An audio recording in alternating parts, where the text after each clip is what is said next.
Week 16 of the NFL season, or if you're in fantasy football right now, it's second round of playoffs. We're moving on to the next round, one step closer to joining the list of immortality. Because in this game of fantasy football, no one cares about second or third place, we care about first. They don't write movies about second place. They don't write movies about third place, but they do write them about champions, and that's what we strive to be. And this week in the NFL, there are some explosive games. Thursday Night Football kind of gave us a little idea of the week. If you're a Kyron Williams fantasy owner, you're happy. Puka Nacua, you're ecstatic. Matthew Stafford, you're happy. Derek Carr, you're even happy. But there's two fantasy football owners that are not happy coming out of Thursday football, and that is Cooper Kupp and Alvin Kamara. I mean, we're still looking for Alvin Kamara right now. I don't know if he's been located. It was a smelly game. It was a rotten egg. I mean, we expected double digits. We wanted double digits. We got 8. And if it wasn't for a tackle, depending on the league you're in, he got you 7. Here we are. But I'm here to tell you, stick to the script. Don't change course. At this point in the game, folks, I'm trying to tell you, at this point in the game, nobody's 100% healthy. No fantasy football team right now is 100% healthy. It's about plug and play and finding the right play. That's what it's about this week because no one's healthy and there's going to be some inclement weather in some of these places. So the goal is find that train and ride it all the way to the station. Because it's pulling up right now and it's trying to get you aboard. And this is That Guy Jig Sports Podcast. I'm him, J-I-G. Rate, subscribe, review. Apple Podcasts, Spotify, or wherever you get your podcast. Remember, we're on Instagram now, folks. We have an Instagram, That Guy Jig. We're on Instagram. So as we dive into these Week 16 matchups and we try to find gold for fantasy football, here we go. Starting on Saturday, Bengals and Steelers. Now this one right here could be a stinker. No Jamar Chase.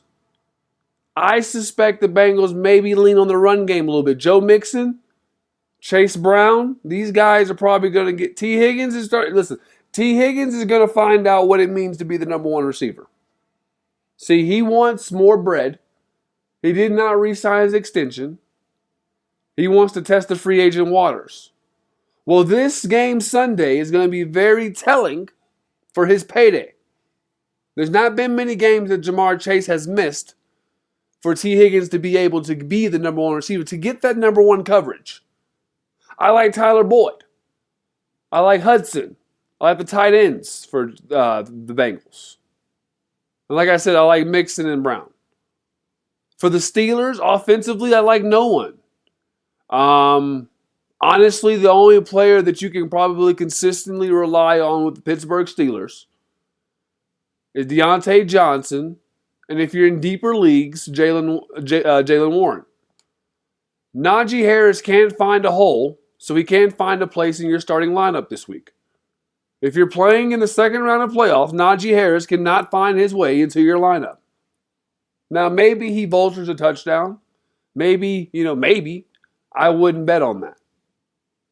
Moving on to Saturday's matchup, Bills and Chargers. Now, this is a get-right game for the Bills. Get-right game for the Bills. Stephon Diggs, Gabe Davis, Dalton Kincaid. These are the people for the Bills we expect to get on track. Because the last couple of weeks, the Bills have been able to run the football. James Cook, Latavius Murray, Josh Allen have been doing things with their legs. So they haven't had to lean on the passing game. But this game is in LA. So we don't have to worry about the weather. So I look for this to be a get-right game for the Bills. If you are playing against the Buffalo Bills tomorrow in fantasy football, you're going to be down on Sunday. If you play against the Bill on Sunday you will be losing. You mark my words. Now, if you have a Chargers, don't play them. There's no Charger that you can play right now and tell me with a straight face that, oh yeah, this guy he's fantasy relevant. I don't believe Austin Eckler will be fantasy relevant with Stick at quarterback. They don't have a receiver that really gets my goal. I mean, Joshua Palmer got some trash points last week, so maybe you can argue Josh Palmer with me. Maybe you can argue Austin Eckler as far as volume. But outside of these guys, I don't know who we're talking about. Now, Joshua Kelly is supposed to be getting some more targets. I mean, and reps. And that's big time. See, another thing, sidebar, another thing about late NFL season is this is what I want, this is some information, is that the teams that are out of contention, they usually start playing their younger players. They usually, especially running backs, this is when you start seeing running backs get some shine for the next year. So when you look at a team like the Washington Commanders, Brian Robinson's out. So look for Rodriguez to get a few more carries, a few more opportunities to showcase his abilities. Because remember, everybody that is on an active NFL roster that plays meaningful minutes in the NFL is 1% of the world. They are the best of the best at that position. They may not be killing it, but there's a reason why they're in the NFL is my point. Speaking of the Commanders, staying with the Commanders, now we're moving on to Sunday's games. The Commanders and the Jets. This is once again, this is a volume game. This is volume. The Commanders' offense is hit or miss. It depends on if they can keep Sam Howell upright. Terry McLaurin finally came back. Curtis Samuel has been doing his thing. And with the running backs missing for Washington, I can see them leaning more on the pass game. The Jets do have a good defense. They do have good back end. But in today's NFL, where it's a pass-happy league and defenders can't do much, I can see the Commanders throwing the ball around. Now, if you got people for the Jets, Breece Hall, volume. Garrett Wilson, volume.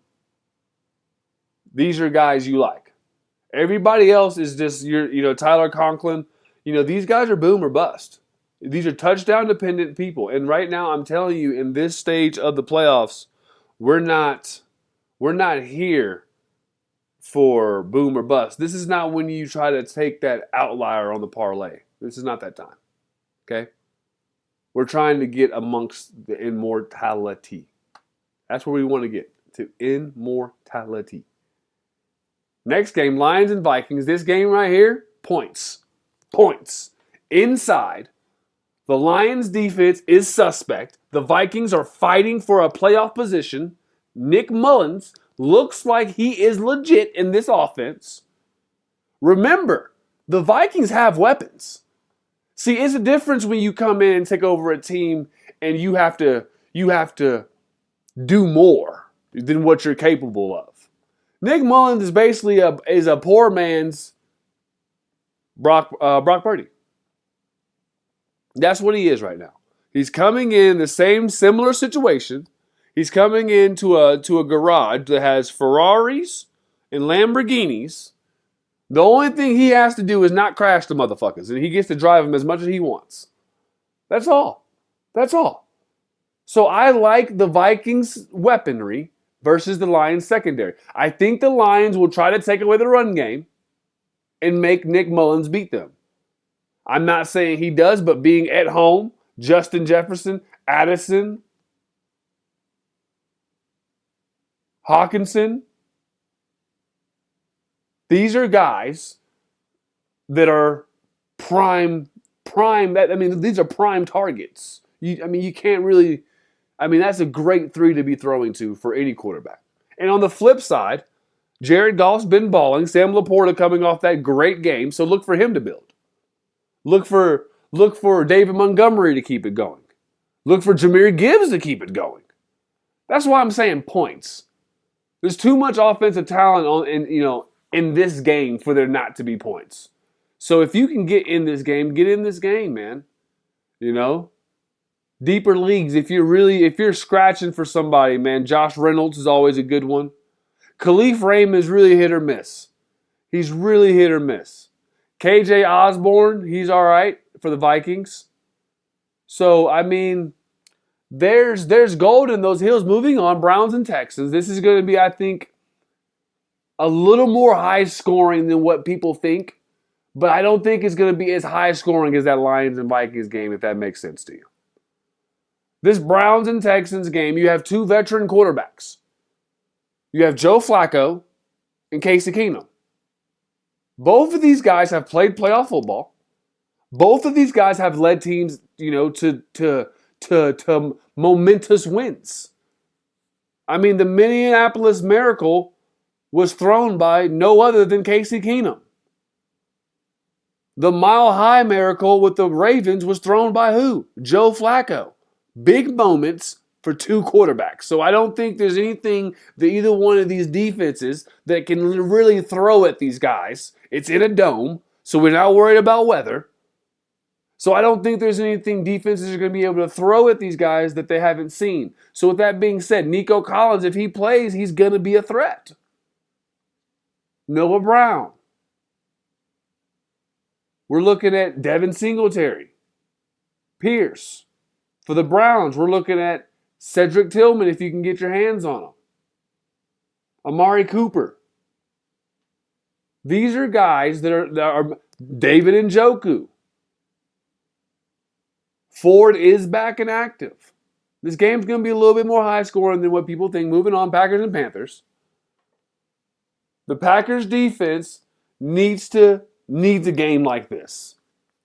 The Packers defense needs a game like this. Listen, the Packers have such an up and down, a roller coaster year. You know, it's been such a roller coaster year for them. So when you get an opportunity to play a struggling rookie quarterback with a terrible offensive line, you got to take advantage of it.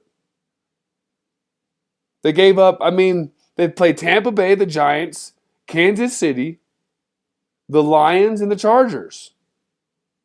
These are all very good offenses almost. The worst offense in that whole group is the Giants. And they still gave up 24 points to the Giants. My point being, they need this. They need this cupcake. Sometimes, you just need something soft and sweet, man. You know? That's it. Sometimes you just need a Twinkie. Sometimes you need a Swiss roll. And that's what the Packers defense gets. They get a Swiss roll. As far as the offense, Jaden Reed, you like him. Romeo Dubes, you like him. Wicks, you like him. Kraft, you like him. The Panthers, you don't like them. Tough matchup. Tough. Thielen, Mingo, maybe. Volume, maybe. But you're taking a chance. Hey, if you're playing for third, fourth place, yeah, go ahead and play Mingo. You know what I mean? If you're in the consolation bracket, go ahead. Play Mingo. Fuck it. But if you're playing for a chip, I wouldn't put Mingo in there. Seahawks and Titans. This is a get-right game for both teams. I think the Titans defense, the Seahawks defense, both solid. I think there's holes in both. Seahawks are getting healthy. Rookie quarterback for the Titans. Derrick Henry, he looks depleted. He looks defeated. It's looking tough. I don't know if you can play Derrick Henry in this game. I don't know if the Titans are going to be able to force enough turnovers in short fields. Remember, I told you, Derrick Henry is a matchup-dependent guy now. You can't play Derrick Henry every game. You can't. Unless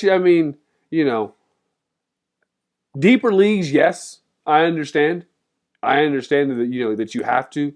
By deeper leagues, I'm talking 14, 12, those sides leagues. I understand. I get it. But it's still week-to-week dependent. The best time to play Derrick Henry is when you're playing against a team with a not-so-good offense that the Titans are going to be able to force into turnovers for short fields. If they gotta go full drives, it's gonna be a very long day for Derrick Henry. They just don't have enough on the outside to keep people from looking in the inside. And that's the problem. The Seahawks offensively, they should be getting Geno Smith should be back. Kenneth Walker is questionable. But as far as wide receivers, the usual suspects are there. DK Metcalf should be seeing the larger share still. With Jackson Smith and Jigba in there, so with Lockett. Lockett, last game, keep in mind, folks, Lockett gets his targets. Hasn't had a touchdown, I think, 4 straight weeks.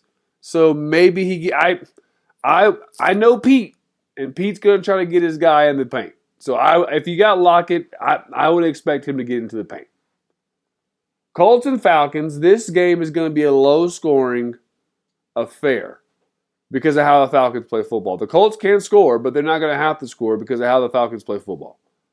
The Falcons, like it, 1990s football, we're going to run it 28, 30 times, throw it 15. Jonathan Taylor should be back. I don't think Zach Moss is. Michael Pittman is back. So if need be, they will be able to put the ball in there. Now keep in mind, Atlanta's defense is a top 10 defense in the NFL. That's why I say the way Atlanta plays football, this is going to be a very, very just grinded out game. If you got any other running backs, you play them. If you got Michael Pittman, you play him with confidence. If you got Josh Downs, you play him with confidence. If you have Drake London, you're scared because Drake London can burn you like Usher. So what I'm telling you is, you gotta be weary. We're in the playoffs, folks. We gotta measure 4 times and cut once. Because let me tell you something. This is exposed work. And if you're listening, and you're a tradesman out there, you know exposed work. We get one take at this. You mess this up, there is no next week. There is no, we'll hit waiver wire and figure it out. No. That shit's dead, man. It's all or nothing, folks. You can, just all or nothing. Jags and Buccaneers, no Trevor Lawrence. Trevor Lawrence did not practice at all this week. So even if he does play, be weary because why? Timing. NFL is all about timing, folks. It's all about timing when it comes to wide receivers and quarterbacks, man. They don't have that big of a window of opportunity. So the timing's going to be off if he did not practice all week. So if you have the Tampa Bay Buccaneers defense, you might want to play them if you have to. Listen, this is just a shot in the dark. But if you have to, think about it. Quarterback hasn't practiced all week. He's going to get the opportunity to play. I like the chances. It's going to be interesting to see how Rachaad White is going to get to go against this Jacksonville defense. It's all right. It's solid. Jacksonville's defense is like Jack in the Box. It's solid. It'll work. Late night, I'll pull over in the drive-thru. They got variety. They can do it all. They can blitz. They can play man. They can play zone. You can get breakfast. You can get lunch. You can get tacos. So Jack in the Box and the Jaguars defense have a lot in common. So will they fill the order? I don't know. But the Bucs will be in the drive-thru. Oh, my goodness. Mike Evans, Chris Godwin had good weeks. So this game right here, I can see being a big day for Buccaneer fantasy football owners. Now, getting on to this game right here, this is the game of the week. Make no bones about it. This is the game of the week. Cowboys and Dolphins. Points. Points, points, points. Points, points, points, points. Listen, and hear me out. If you are going against Tyreek Hill on Sunday, it's going to hurt. Okay? I'm just letting you know. I've never lied to you guys. I've always been honest. And I'm here to tell you, if you're playing against Tyreek Hill, you're in trouble. And this is my logic behind that. Tyreek Hill at the beginning of the season said what? He wanted to break that record and hit 2,000 yards receiving. This is out of his mouth. That's what he wanted to do. Tyreek Hill missed last week's game. Tyreek Hill has to have a couple big games. They only have 3 games left, including Sunday. No, 2 games left. Yeah, Sunday and another game. So for him to hit 2,000 yards, he's going to have to make up for last week. Tua knows this. Josh McDaniels knows this. What I'm telling you is if you're going against Tyreek Hill on Sunday, it's going to hurt. Just know it. If you're going against Tua on Sunday, it's going to hurt. Right now, Tyreek Hill has 1,500 yards receiving. He needs 500 yards over the next 2 games to get to 2K. I'm sorry. Cardinals and Bears game. This game here, this has the feel of one of those games that could get crazy. You got a quarterback in Kyler Murray that's got to prove himself going against a team in Chicago that has a bunch of prove-it players and a coaching staff that, well, looks incompetent. So this game, when it comes to fantasy relevance, you want Justin Fields the ball. DJ Moore has the ball. As far as the running backs, it's a toss-up. Deontay Foreman had -6 yards last week. You can't depend on him. Khalil Herbert and Roschon Johnson took over the backfield. Is that to continue? I don't know. We'll find out. Cole Met, another guy. But for the Cardinals, you got Trey McBride. That's a guy for volume. A touchdown puts the cherry on top. Kyler Murray slinging it at Dortch, and I don't know if Hollywood Brown's playing. He had a question mark earlier. Hopefully he gets in there. But I just feel like this game could be interesting. But then again, that Chicago defense has been balling the last 4 weeks. So if you need a defense to play for this week, the Chicago defense is not a bad one. I like a few points in that game. Moving on, Sunday night, Patriots and Broncos. This game stinks. Fantasy football relevance. I mean, Ezekiel Elliott, volume. Demario Douglas, that's a guy, he might be able to do something.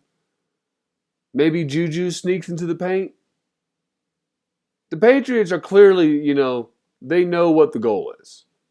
All right, there's a lot of talk about is old Buttery Bill gone? We're about to find out. Are we going to see Sean Payton yell at his quarterback again on the sideline on Sunday? We could. Cortland Sutton's a good red zone target. Look for him to get into the paint. Javonte Williams has been struggling. Samaje Perine all right, volume. But it's a stinker of a game. It's going to be just like that, It's going to be probably, if you want my honest opinion, this is probably going to be the lowest scoring game of the weekend. The Patriots and Broncos will probably be the lowest scoring game of Week 16. Christmas Day, Monday, we get Raiders and Chiefs, Giants and Eagles, and Ravens and 49ers. So this Raiders and Chiefs game supposed to have some rain. So the running backs, now Josh Jacobs, we don't know if he's playing for sure. The coach on Tuesday said that he would bet on him playing. But if you have Zamir White, I would keep him handcuffed. Jacoby Myers, Devontae Adams, Mike Mayers. We don't know if these guys are going to be relevant because of the weather. Listen, keep an eye on the weather. This is not at the point of the game to humbug it up. We're chasing immortality, folks. The Chiefs, if it's raining, you're taking your chances. Hopefully Travis Kelce can get in the paint. Isaiah Pacheco should be back. If not, it's going to be a running back by committee. They usually play at least 3 running backs. So you can count on that. Justin Ross is supposed to be active. Rice is supposed to be doing his thing still. So that's going to be an all right game, but just look out for the weather. Moving on, Giants and Eagles. The Eagles should have, this is a get-right game for the Eagles. The Eagles and Giants is the Bills versus the Chargers. This is the same game, just different division, different conference. This is a get-right game for the Eagles. You like all the Eagles playmakers. You do not like most of the Giants playmakers. Now, Saquon, he'll get his volume. Wan'Dale Robinson will get his volume. Now, listen, don't be surprised if some of these Giants receivers do have a good game. The Eagles secondary is very questionable. The only reason I say the Giants probably won't have that big of a game passing is because of the offensive line. I think the Eagles front seven will have their way, and they will do what they want to do with that Giants offensive line. But like I said, don't be surprised if the Giants are able to put up a couple points in this game. Last game, wrapping up Week 16, Ravens and 49ers. This is probably the second best game of the week, in my opinion, behind that Cowboys and Dolphins game.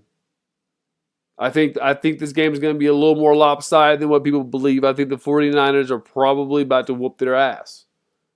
49ers have a lot of weapons, and they don't have many holes.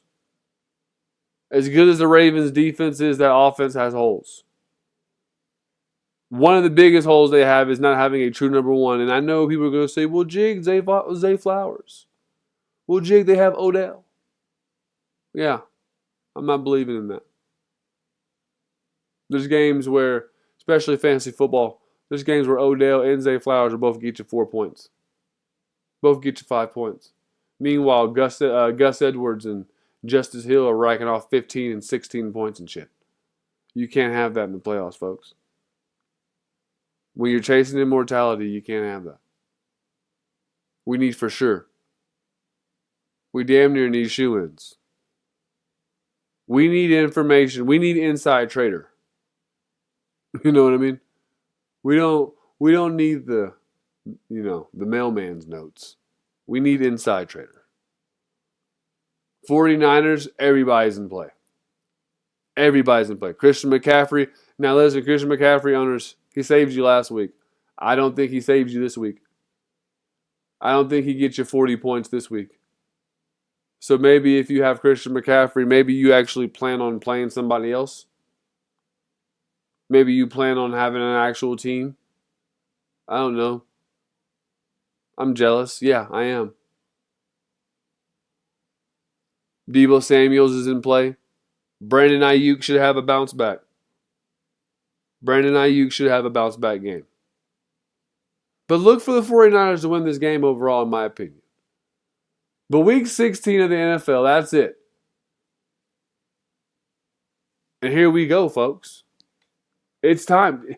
It's time. Listen, do your research. Crunch your numbers. But at the end of the day, stick to the script. Get the dub and move on. You need 2 more victories. 2 more victories and you are amongst the greats. You get to drop your own banner, and I'm not talking in-season tournament. 2 more victories. And this is the second installment of this week. We got the NBA Christmas Day games. We're going to talk exclusively Christmas Day basketball on the next installment. Once again, this is That Guy Jig Sports Podcast. I am him, JIG. Listen on Apple Podcasts, Spotify, or wherever you get your podcast. And don't forget to rate, review, and subscribe.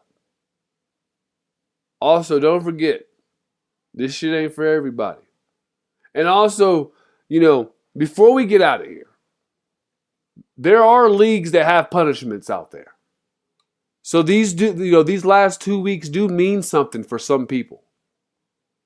And for all my people out there that maybe have to have a Waffle House, a 24-hour trip to Waffle House on the line for the next 2 weeks, just know Jig's with you, man. Just know I'm rooting for you. I don't want you to sit at the Waffle House, man. I don't want you sucking down pancakes or sucking down waffles. And Tammy's over there coughing with her Virginia Slims. I don't want you to have to deal with that. But hey, if you do, sucks to suck. Once again, this is That Guy Jig Sports Podcast. I am him, JIG. Peace.